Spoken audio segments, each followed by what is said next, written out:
नमस्कार। मैं हूं विक्रांत यादव और आप देख रहे हैं आपका अपना चैनल द स्वतंत्र। आज बिहार में बड़ा राजनीतिक घटनाक्रम हुआ है। बिहार के मुख्यमंत्री नीतीश कुमार ने अचानक राज्यसभा जाने की इच्छा जताई ट्विटर पर, और ये कहा जा रहा है कि अब बीजेपी का मुख्यमंत्री बिहार को मिलने वाला है। हमारे साथ इस पूरे घटनाक्रम पर बात करने के लिए मौजूद हैं वरिष्ठ पत्रकार अजीत द्विवेदी, जो बिहार की खबरों पर बहुत महीन नजर रखते हैं। अजीत भाई, नमस्कार। बहुत दिनों बाद दास स्वतंत्र पर आपसे बातचीत हो नमस्कार। रही है। हाँ बिल्कुल बिल्कुल, बिहार चुनाव के बाद हम लोग आज मिल रहे हैं जी। फिर। अजीत भाई, किस तरह से डेवलपमेंट देखा जाए? एक मुख्यमंत्री जो करीब 2.5 दशकों से मुख्यमंत्री रहा हो, वो अचानक से ट्विटर पर लिखते हैं कि राज्यसभा चुनाव में राज्यसभा उम्मीदवार बनना चाह रहा हूं। तो ये उनकी चाहत है या कोई दबाव है? देखिए, आपने पहली ही लाइन में जिस तंज करने के अंदाज में कहा, उससे जाहिर है कि आप भी इस बात को समझ रहे हैं।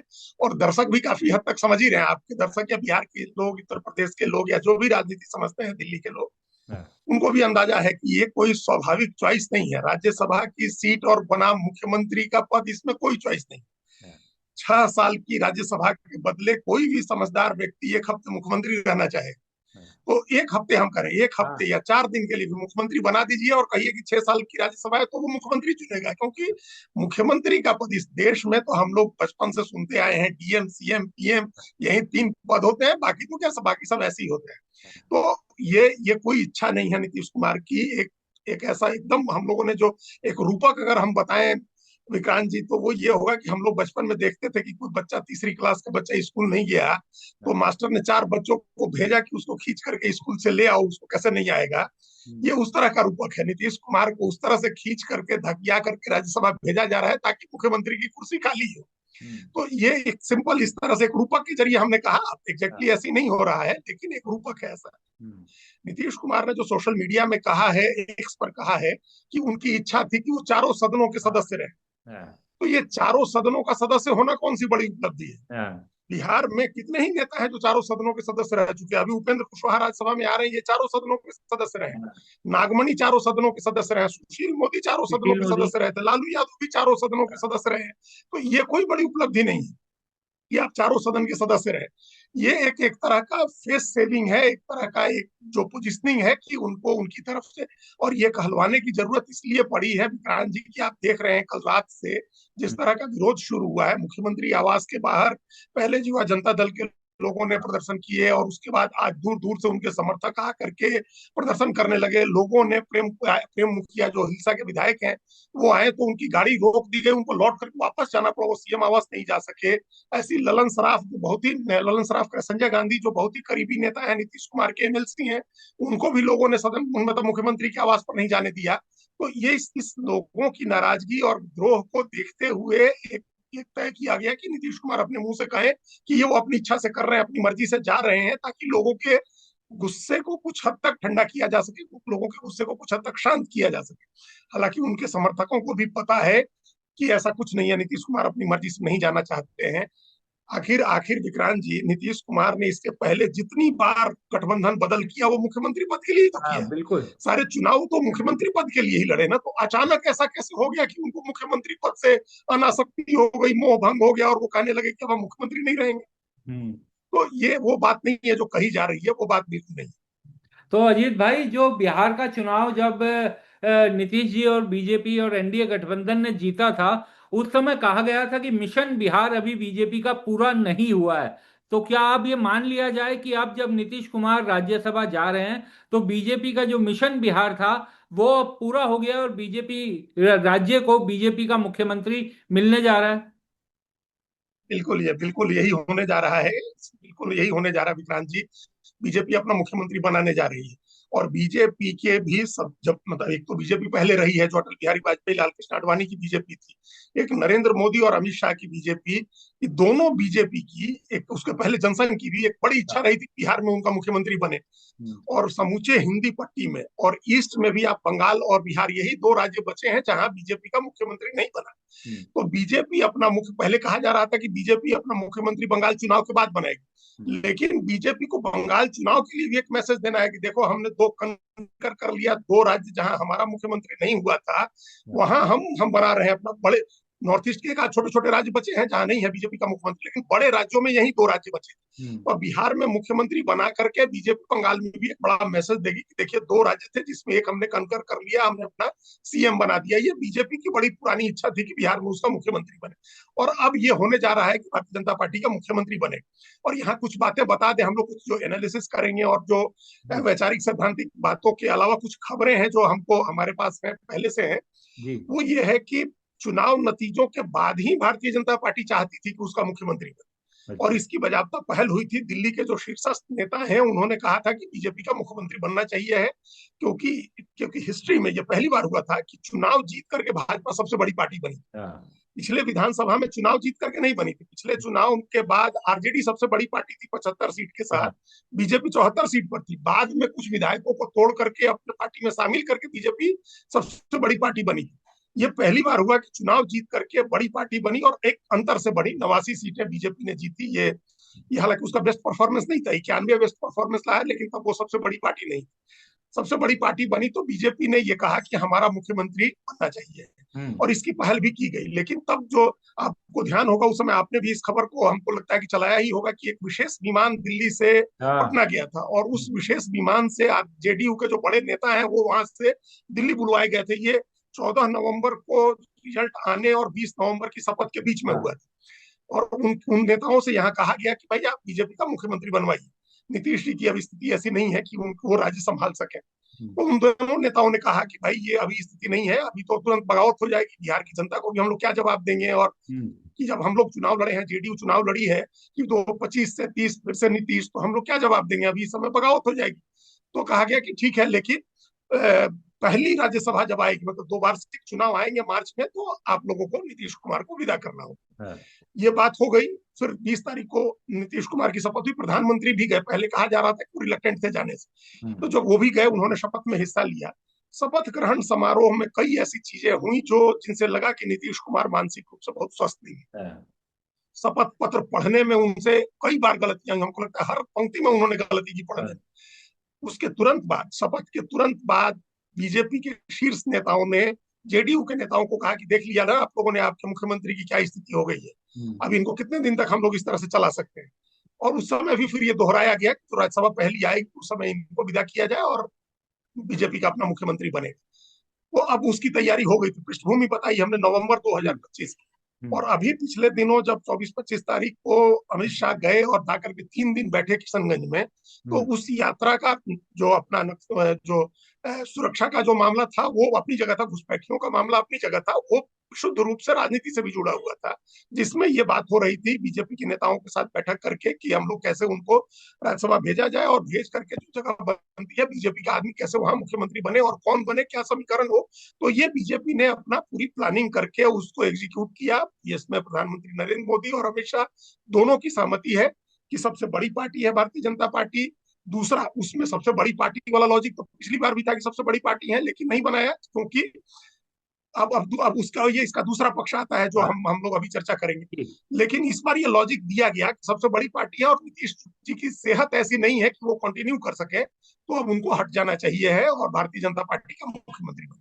तो ये आपका जो सवाल था कि ये है, ये मुख्यमंत्री का ऑपरेशन, ब्लोट ऑपरेशन, कमल ऑपरेशन, मुख्यमंत्री आप जो कहिए, बिहार में जो होना था वो हाँ। अब पूर्णता की तरफ बढ़ रहा है। नीतीश कुमार अब राज्यसभा जा रहे हैं, वो नॉमिनेशन करके अपना, और अब चूंकि एक आरजेडी ने उम्मीदवार दे दिया तो इसलिए हाँ। चुनाव होगा। अगर वो नॉमिनेशन विड्रॉ नहीं करते हैं तो फिर 16 मार्च को इसके नतीजे आएंगे। संभव है कि उसके तुरंत बाद 1-2 दिन के भीतर ये फैसला करें, शायद हो सकता है उसके पहले नहीं करे बीजेपी 16 मार्च के पहले। हम्म। अगर नॉमिनेशन विड्रॉ हो जाता है आरजेडी का और निर्विरोध 5 लोग जीत जाते हैं, तो तुरंत इमीडिएटली फिर वो मूव करेगी भारतीय जनता पार्टी अपना मुख्यमंत्री बनाने के अजीत भाई, ये भी लंबे समय से कहा जा रहा है कि जेडीयू में कई ऐसे नेता हैं जो शीर्ष के नेता हैं जो बीजेपी के ज्यादा करीब हैं और उनके जरिए बीजेपी अपनी पूरी, ये जो जैसे आपने जो पूरा बताया कि किस तरीके से पूरा रचा गया, वो सब काम करवाती है। लोग भी वहां पर, बिहार जेडीयू के जो समर्थक बाहर खड़े हुए नारेबाजी कर रहे हैं, वो भी लगातार संजय झा मुर्दाबाद, तमाम ललन सिंह मुर्दाबाद, ये सब नारे लगा रहे हैं। बीजेपी हाय हाय नारे लगा रहे हैं, यानी जेडीयू दफ्तर के बाहर जेडीयू के समर्थक। तो क्या इन नेताओं के लिए, जो जेडीयू के नेता हैं, इनके लिए किस तरह की स्थिति वहां पर बनती हुई दिखाई दे रही है? और दूसरा, क्या ये बड़ा खतरा ये भी दिखाई दे रहा है अब कि जेडीयू एज ए पार्टी भी अब कुछ ही दिनों की मेहमान है, वो भी बीजेपी के साथ मिलती हुई उसमें विलय होते हुए दिखाई दे रही है? हाँ, ये दोनों सवाल आपके ठीक है। अभी उस जो पहले हम कह रहे थे कि उस वो जो पटकथा लिखी गई चेंज होने की, हाँ, उस पटकथा में 14 नवंबर 2025 के नतीजे का भी बड़ा हाथ हाँ, है। अंकगणित ऐसा बना कि नीतीश कुमार 2020 में 43 सीट जीत हाँ, करके जितने मजबूत थे, 85 सीट जीत करके उतने ही कमजोर हो गए। बिल्कुल क्योंकि सही। विधानसभा का गणित ऐसा बन गया, आरजेडी ने इतना खराब परफॉर्म कर दिया। अगर आरजेडी के पास विक्रांत जी 10 सीटें और हाँ, होती, सिर्फ 10 सीट, हाँ, तब ये खेल नहीं होने जा रहा था, तब ये खेल नहीं होता। हम्म, लेकिन अब उनके पास इतनी कम सीटें हो गई, आरजेडी की सिर्फ 25 सीट रह गई, हाँ, और समूचा महागठबंधन जो है विपक्षी गठबंधन, उसके पास टोटल 35 सीट है। तो हाँ, नीतीश कुमार और महागठबंधन दोनों को जोड़ दें तब भी 120 ही बनती है सीट। हाँ, तो वो फिर बहुत गणित उलझ गया। अगर उनको बहुमत हो रहा होता मिलाकर के, तब शायद बीजेपी ये जोखिम नहीं लेती। हम्म, लेकिन वो गणित ऐसा बना विधानसभा का कि उस गणित के कारण नीतीश कुमार एक तरह से असहाय हो गए, उनकी पार्टी असहाय हो गई, और भारतीय जनता पार्टी के फेवर में टिल्ट हो गया गणित उसका। हम्म, आपको ध्यान होगा, जब हम लोग सब उस समय भी चर्चा कर रहे थे, टिकट बंटवारे में जब 100 सीट पर समेटा गया नीतीश कुमार को, हाँ, तो ये कहा गया कि बीजेपी 143 सीट लड़ रही है। मतलब चिराग पासवान की 25 हाँ, सीटें और उनकी सीटें, मतलब चिराग पासवान, जीतन राम मांझी और उपेंद्र कुशवाहा की सीटें भी बीजेपी की हैं। हाँ, तो उन 143 सीटों में से 117 मिला हुआ है, मतलब बहुमत से सिर्फ 5 कम है, माइनस जेडीयू भी। हाँ, बीजेपी अगर चाहे तो बहुमत हासिल कर सकती है। हाँ, इसीलिए बीजेपी के पास वो मतलब जेडीयू के सामने कोई बहुत विकल्प बिहार में नहीं बच रहा है इस ऐसी स्थिति। हाँ, एक स्थिति में विकल्प थी, वहीं से आपको पहले सवाल का जवाब मिलेगा कि नीतीश कुमार के 12 लोकसभा एमपी हैं। हम्म, अगर नीतीश कुमार के जिन जो नेता हैं जिनके नाम आपने लिए, हम्म, ये नेता अगर ईमानदार होते और नीतीश कुमार अपने best of the mental health में होते, तो 12 एमपी के दम पर तो वो जो चाहते सो करवा लेते। हाँ, बीजेपी की हिम्मत नहीं होती आंख दिखाने की। लेकिन एक तो Nitish Kumar best of the mental health में नहीं है अपने, वो कुछ भी अपना सूझ बूझ नहीं है उनको कि वो क्या बात करें, कैसे आगे बढ़े, कैसे प्रेशर पुल्स एंड प्रेशर का जो टैक्टिक्स है वो नहीं कर सकते हैं आप उनके, वो करने की स्थिति नहीं है उनकी। उन्होंने जिन लोगों पर भरोसा किया, हम्म, केंद्रीय मंत्री ललन सिंह, राष्ट्रीय कार्यकारी अध्यक्ष बनवाया उन्होंने संजय झा हाँ, को, तो बहुत ही भरोसा करके बनवाया होगा कि ये हमारे बिहाफ में डिसीजन करेंगे। तो ये चाहे ललन सिंह हो, चाहे संजय झा हो, चाहे विजय चौधरी हो, ये अशोक चौधरी हो, ये एक चेहरा है 4 लोगों का जो बाहर दिखता था, पब्लिक में दिखता था। ये लगता था कि ये लोग नीतीश कुमार की मंडली के सबसे खास लोग हैं, और ये लोग उनके बिहाफ में डिसीजन करते हैं, ये लोग बाहर रहते हैं। और पर्दे के पीछे की भी एक टीम है, विक्रांत जी, और उस टीम में, पर्दे के पीछे की टीम वाली में मनीष वर्मा है, एक आईएएस ऑफिसर हैं, और राष्ट्रीय महासचिव है पार्टी के, ललन सराफ हैं, संजय गांधी हैं, श्रवण कुमार हैं।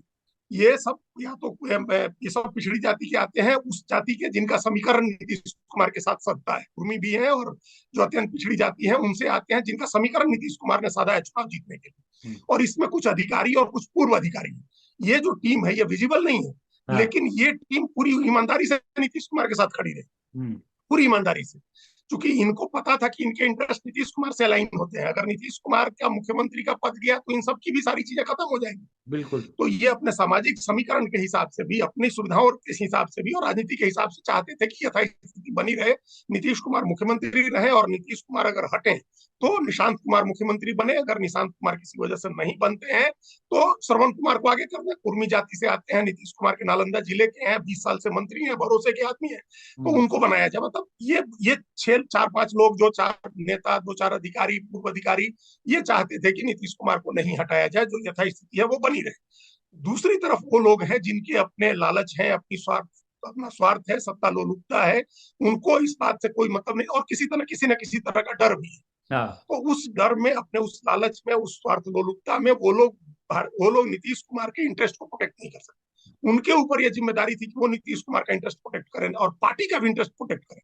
भाई, हम्म, बीमार नीतीश कुमार है, नीतीश कुमार, मान लीजिए हम भी चाहते हैं कि नीतीश कुमार हट जाए, क्योंकि अब वो जो कर रहे हाँ, थे उससे बिल्कुल, वो अपने बिल्कुल, को हाँ, अपने को ही शर्मिंदा कर रहे थे, वो अपने को हाँ, ही शर्मिंदा कर रहे थे। हाँ, नीतीश कुमार, अब इतिहास उनको इसी रूप में थोड़ी याद करेगा जिस रूप में अभी वो 2 4 साल से दिख रहे हैं। नीतीश कुमार बड़े प्रतापी नेता रहे हैं, तो हाँ, उस रूप में नहीं याद रखा जाता। वो अपने को शर्मिंदा कर रहे थे, तो हट जाना चाहिए था। लेकिन हट जाए तो जेडीयू जेडीयू का ही मुख्यमंत्री बनना चाहिए ना, हाँ। क्योंकि मैंडेट नीतीश कुमार के नाम पर मिला है। तो इन हाँ। नेताओं को, जो आगे नेता रखे गए थे, इनको सिर्फ नीतीश कुमार का इंटरेस्ट नहीं प्रोटेक्ट करना था, इनको जेडीयू का भी इंटरेस्ट प्रोटेक्ट करना था कि जेडीयू का ही सीएम बने। लेकिन ये लोग उस इंटरेस्ट को प्रोटेक्ट नहीं कर सके, हम्म। और इसी वजह से इनके खिलाफ नाराजगी है। हम लोगों ने ये नाराजगी तब भी देखी थी जब टिकट के बंटवारे में एक लिस्ट आ गई कि जेडीयू की जीती हुई सीटों पर लोजपा के उम्मीदवार हाँ। दिए जा रहे हैं। तब बिल्कुल। भी लोगों ने इन्हीं लोगों को गालियां दी थी, हाँ। और तब भी हम लोगों ने देखा था कि ये खबर आई थी, सब मीडिया में सारे लोगों ने देखा कि कैसे नीतीश कुमार ने बुलाया संजय झा को और उन पर नाराजगी जताई थी कि भाई ये कहाँ से लिस्ट आ गई। तो ये उस फिर नीतीश कुमार ने अपने लोगों को बुला बुला करके टिकटें देनी शुरू की। यही ललन सराफ उन लोगों को वो दे रहे थे, जो सिंबल दे रहे थे। तो ये इन लोगों पर गुस्सा इसलिए फूटा है लोगों का, क्योंकि ये पार्टी के इंटरेस्ट को भी प्रोटेक्ट नहीं कर सके और नीतीश कुमार को भी प्रोटेक्ट नहीं कर सके। तो ये इनका निश्चित रूप से दोष है। और अब वो दोष अब किसी लालच में है, सत्ता के लोभ में है, किसी डर में है, किस वजह से है, वो हम नहीं कह सकते हैं। लेकिन ये नेचुरल चॉइस नहीं है, ये नेचुरल वे में नहीं हो। तो अब आपका जी। दूसरा सवाल जो है हाँ। कि क्या मतलब पार्टी, हाँ। एज ए पार्टी जेडीयू का क्या भविष्य रहेगा। तो अभी अभी दिक्कत नहीं है। हम्म। दिक्कत आएगी 2030 में, या अगला चुनाव जब भी आएगा, 29 के लोकसभा चुनाव के समय दिक्कत आएगी। तो अभी तो 85 एमएलए जीते हुए हैं, तो अभी कोई ऐसी स्थिति नहीं हो रही है कि पार्टी टूट जाए, टूट के बीजेपी में मर्ज कर जाए। पार्टी लॉयल हो जाएगी, ज्यादा लॉयल हो जाएगी बीजेपी के। हम्म। जैसे पहले डिस्टेंस रखते थे नीतीश कुमार और अपने अपनी शर्तों पर प्रशासन चलाते थे, वो अब नहीं होगा। जेडीयू अपनी शर्तें नहीं रख पाएगी वहां। जेडीयू ज्यादा लॉयल हो जाएगी, अलाइन हो जाएगी बीजेपी के साथ, उसके नेता बीजेपी के साथ ज्यादा मिल करके और हाथ जोड़ करके चलेंगे। जो एक आपने देखा होगा ना, पैर बांध के दौड़ना, हाँ। तो उस तरह का हो जाएगा कि अब बंध गया पैर जेडीयू का। अब वो कोई नहीं है कि इंडिपेंडेंटली हम अपना दौड़ रहे हैं, आप अपना दौड़ रहे हैं। अभी नहीं होगी दिक्कत, लेकिन 2030 2029 के बाद निश्चित रूप से जैसे चुनाव आएगा वैसे दिक्कत होगी, क्योंकि अब बीजेपी डोमिनेट करना चाहेगी वहां। पहले तो नीतीश कुमार बड़े भाई की भूमिका में थे, लोकसभा में भी और विधानसभा में। बिल्कुल। फिर बीजेपी ने पहले उनको रिप्लेस किया, लोकसभा से बड़े भाई वाली हैसियत कम की उनकी। फिर विधानसभा में भी बड़े भाई वाली हैसियत कम कर दी, अब आगे छोटे भाई वाली हैसियत बनेगी। और ऐसी स्थिति में जो आरजेडी है, दूसरी विपक्षी पार्टियां हैं, यहाँ तक कि प्रशांत किशोर भी हैं, उनके लिए अवसर अब बनेंगे। जेडीयू का जो स्पेस है वो श्रिंक होगा, जेडीयू का स्पेस कम होगा आने वाले दिनों में। बिल्कुल आपने ठीक बात की। और ये क्या बीजेपी के सामने ये क्या कहा जाए कि विपक्षी जो आरोप लगा रहे हैं कि जहां पर भी बीजेपी अपने बड़े सहयोगी, गठबंधन के बड़े सहयोगी के साथ रहती है, धीरे धीरे धीरे धीरे उसे अंदर से इतना कमजोर कर देती है कि फिर उसकी कोई हैसियत ही नहीं रह जाती। वो उदाहरण देते हैं शिवसेना का, एनसीपी का, कि पार्टी टूट गई, परिवार टूट गए, और अब बिहार में जेडीयू। क्योंकि जेडीयू भी अब कोई एक आदमी तो जेडीयू पे कंट्रोल करेगा नहीं। नीतीश जी के जाने के बाद वो कोई कोई चार पांच नेता या कुछ ऐसा होगा जो सामूहिक नेतृत्व होगा। तो इस तरह का आरोप तो बीजेपी पर अब और ज्यादा पुख्ता होता है कि जहां पर भी आप अपने सहयोगी को कमजोर करते हैं पहले, फिर धीरे धीरे उसे खा जाते हैं। बिल्कुल होता है ये। और हम लोगों ने जो है, हम तो बादल परिवार को देखते हैं हरियाणा में, हाँ। चौटाला परिवार को देखते हैं पंजाब में, ठाकरे परिवार को देखते हैं महाराष्ट्र में। तो ये तो एकदम नॉर्म बन गया है कि हम्म। जो सहयोगी पार्टी है बीजेपी के साथ रही, उसका उस या तो अस्तित्व खत्म हो गया, या टूट के बट के छोटी छोटी पार्टियों में बट के विभक्त हो गए लोग। और वो तो हम लोगों ने देखा, नीतीश कुमार ये जेडीयू ताजा मिसाल है। भाई जेडीयू के ही सामाजिक समीकरण पर भारतीय जनता पार्टी बिहार में आगे बढ़ी। जेडीयू जब जब जब यूनाइटेड बिहार था, तब भी भारतीय जनता पार्टी को अगर 40 सीटें आती थी या 45 सीटें आती थी, तो 30 32 35 सीटें उसको आती थी उधर से, दक्षिण बिहार से, जो झारखंड है। जो अभी वाला बिहार है, इस बिहार में तो बीजेपी का कोई राजनीतिक आधार नहीं था। बीजेपी बिल्कुल। के जो एक समाजवादी विचारधारा वाला वाला राज्य रहा बिहार में, कांग्रेस को भी हमेशा चुनौती मिलती रही बिहार में। जो समाजवादी राजनीति थी उसमें, जब समृद्ध सरकारें बनी 67 में, तब भी कांग्रेस को ही हरा करके और वो सरकारें बनी। चुकी जो मझोली जातियां हैं बिहार में, वो बहुत ही मजबूत है। और हम बार बार लोगों को याद दिलाते हैं विक्रांत जी की, आजादी के पहले कांग्रेस को जो सबसे बड़ी चुनौती राजनीतिक मिली थी वो बिहार में मिली बिहार थी। से और बिल्कुल। वो त्रिवेणी संघ बना था, जो जाति गणना 1931 में हुई, और 31 की जाति गणना के बाद जब आंकड़े आए, तो बिहार में एक त्रिवेणी संघ बना, जिसमें यादव, कोयरी और कुर्मी, ये तीन जातियों ने मिलकर के अपना संघ बनाया और शाहबाद से लेकर के मगध के बड़े इलाके में कांग्रेस को हराया। मतलब 35 और 46 के चुनाव की बात हम कर रहे हैं, 31 की जनगणना की बात। आजादी के पहले कांग्रेस को चुनौती मिली थी बिहार में समाजवादी पार्टियों से और इन मझोली जातियों से। हम्म। तो ये बिहार उस तरह का राज्य रहा, यहाँ बीजेपी के लिए बहुत कम स्कोप रहा बिहार में। लेकिन वो नीतीश कुमार के साथ मिल करके बीजेपी को एक राजनीतिक वैधता मिली, उसको अपना सामाजिक समीकरण मिला एक नीतीश कुमार के की वजह से। और आज देखिए अब नीतीश कुमार को ही जिस अंदाज में उनको विदा किया गया है, नीतीश कुमार एक लाइन में कहें, इससे बहुत ही बेहतर विदाई के हकदार थे, बहुत ही बेहतर विदाई के हकदार थे। नीतीश कुमार बड़े नेता थे और ये बड़ा एहसान था भारतीय जनता पार्टी के ऊपर 2024 की जनवरी में। अगर नीतीश कुमार इंडिया ब्लॉक छोड़ करके नहीं गए होते तो जून हाँ। 2024 में लोकसभा के नतीजे कुछ और होते, 240 सीटें भी नहीं आती। हम्म। तो वो शुक्रगुजार होने के बदले, उनका सम्मान करने के बदले उनको ऐसी विदाई मिली है जिसकी हर किसी ने कल्पना नहीं की। उनके समर्थक बहुत ही निराश है। और जो भी अब लीडरशिप आएगी, उस लीडरशिप में न वो क्वालिटी होनी है, न वो वैधता होनी है, न वो स्वीकार्यता होनी है कि इतनी बड़ी पार्टी को बिहार में, और वो भी तब जब बीजेपी अपना वर्चस्व मजबूत करने में लगी हुई हो, पार्टी को एकजुट करके आगे ले जा सके। ऐसा हमको बिल्कुल नहीं दिख रहा है। अभी तुरंत नहीं होगा, लेकिन चुनाव आते आते इसमें बहुत डिवीजन होगा, बहुत गुट बन जाएंगे। और वैसे भी ये समाजवादी पार्टियां बिखरने के लिए और उसके लिए मशहूर रही हैं। अगर कोई बड़ा नेता नहीं, जैसे जैसे यूपी में मुलायम सिंह यादव अगर नहीं होते, तो हम लोगों ने देखा है कि उसके पहले कितने प्रयोग हुए, हाँ। कितने लोक दल बने। और बहुगुणा जी का लोक दल, तो चौधरी चरण सिंह का लोक दल, और कितने ही लोगों के लोक दल बने। हम लोगों ने बिहार में लोक दल देखा, संसोपा देखा, प्रसोपा देखा, ये तमाम पार्टियां बनती थी, प्रजा सोशलिस्ट पार्टी और संयुक्त सोशलिस्ट पार्टी और लोक दल, ये सब रहते थे लोग। जनता दल में ही देखिए, जनता पार्टी और जनता दल में देखिए कितने डिवीजन हुए। तो अब ये डिवीजन होगा, फिर कास्ट के लाइन पर छोटी छोटी पार्टियां बनेंगी। अभी तुरंत नहीं होगा, हम ये बार बार कह रहे हैं, लेकिन ये होगा। होगा। क्योंकि एक बड़ा नेता जो इन सबको एक साथ लेकर के, सभी जातीय समूहों को एक साथ लेकर के चलने में चल सकता था, अब वो नहीं है। और उसको बड़ा अनसेरेमोनियसली हटाया गया। उनकी मर्जी से ये बदलाव हुआ रहता, वो अपनी मर्जी से अपना लीडर चुने रहते, तो हो सकता है कि वो कुछ दिन और लेकर के चलता है। लेकिन अब तो बीजेपी के आरोपित नेता या बीजेपी की ओर से थोपे गए नेता या बीजेपी की सहमति वाले नेता रहेंगे। तो हम्म। वो उस हिसाब से पार्टी में बिखराव होगा, जातियों का बिखराव होगा, और धीरे धीरे इसका स्पेस श्रिंक करेगा बिहार की राजनीति में जेडीयू। अजीत भाई, अंतिम सवाल, कौन मुख्यमंत्री हो सकता है, किसे बीजेपी मुख्यमंत्री बना सकती है? देखिए, अभी बीजेपी के पास मैनूवरिंग की बहुत गुंजाइश नहीं है। हम्म। बीजेपी के पास बहुत गुंजाइश इसलिए नहीं है कि आप एट ए टाइम एक ही प्रयोग कर सकते हैं। अभी आप एक बड़ा प्रयोग कर रहे थे, इतना बड़ा प्रयोग आपने कर दिया कि नीतीश कुमार को आपने विदा कर दिया, जो जिसकी किसी ने कल्पना नहीं की। तो अब आप दूसरे तीसरे प्रयोग नहीं कर सकते हैं। एक पैर आपको मजबूती से जमीन पर रखने के बाद ही दूसरा पैर उठाना है। तो मैनूवरिंग की चूंकि गुंजाइश नहीं है, इसलिए ज्यादा संभावना है कि सम्राट चौधरी बनेंगे। हम्म। अगर मैनूवरिंग की गुंजाइश होती तो आप मध्य प्रदेश और राजस्थान के जैसा हाँ। कोई प्रयोग कर सकते। हाँ। वो अब गुंजाइश नहीं है, क्योंकि आप ये अभी जो पूरा एनडीए है वहां बिहार में, उसका आधार है कोयरी कुर्मी धानु, हाँ। इसकी 10% आबादी है। और उसके बाद अति पिछड़ा और फॉरवर्ड, ये उनका आधार है। इस आधार को अभी आप डिस्टर्ब नहीं कर सकते। पिछले विधानसभा चुनाव में हम लोगों ने देखा कि दूसरी जो पिछड़ी जातियां हैं, जैसे यादव है हमारे यहाँ बिहार में सबसे महत्वपूर्ण, सबसे डोमिनेंट कास्ट है, उसके बहुत सारे लोगों की टिकट काट दी गई, बड़े नेताओं के टिकट काटे गए, जो बड़े नेता थे, नंद किशोर यादव जैसे नेता हाँ। की टिकट काट दी गई। तो ये टिकट काटा गया, तो जानबूझ करके टिकट काटा गया कि हमको वो वोट अगर नहीं मिलता है तो हम भी सो करें कि हमको भी नहीं चाहिए। हम्म। इसका फायदा होता है कि दूसरी जातियां गोलबंद होती हैं आपकी गोल ओर। बंद हो गई। तो आपने ये किया है, अपने आप ऑलरेडी यादव विधायकों की संख्या एनडीए में बहुत कम हो गई है, और उसी अनुपात में कोयरी कुर्मी धानुक विधायकों की संख्या बहुत बढ़ गई है। तो आप उनको नाराज नहीं कर सकते। अभी सड़क पर जिस तरह का प्रतिरोध है, ये कोयरी कुर्मी धानुक का ही प्रतिरोध है, इन्हीं तीन जातियों का जो लौह हाँ। समीकरण का ही प्रतिरोध है। तो आप उसमें अभी मैनोवरिंग नहीं कर सकते। अभी अगर आप प्रयोग करेंगे कि कोई दूसरी जाति का ले आए, अति पिछड़ा ले आए, या जैसे दलित की लोग बात कर रहे हैं, अगर आप ले आते हैं, तो फिर बगावत होगी पार्टी के अंदर भी, जेडीयू के अंदर भी होगी, जेडीयू के बाहर भी होगी, और सड़क पर भी होगी। हाँ। हम एक हाइपोथेटिकल सिचुएशन आप सोचिए, अगर अगर सम्राट चौधरी को नहीं बनाया गया, हम्म। कोई दूसरा मुख्यमंत्री हुआ, तो हम लोग जानते हैं कि उप मुख्यमंत्री दोनों रहेंगे जेडीयू के। हाँ।